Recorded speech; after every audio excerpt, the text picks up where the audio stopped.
Hello mga palangga ni Lola Ebs.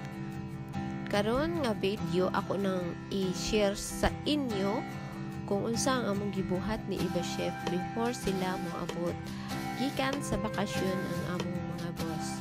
Naghanda mi og prutas, sweets, mini Momskin, o gibutangan na mo og mga balos, gisulatan og mga nga nila, o of course dili mawala ang welcome home cake kay para ganahan sila og inigabli nila sa main door, makita din nila nga butang, so malipay sila o feel at home na pod sila.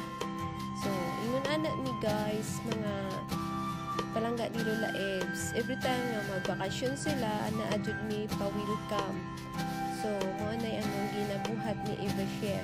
Mga palangga, naa na mo'y idea kung magbakasyon ang inyong amo, himuan lang gyud ninyo og bisag unsa na lang good para malipay pud sila, di ba?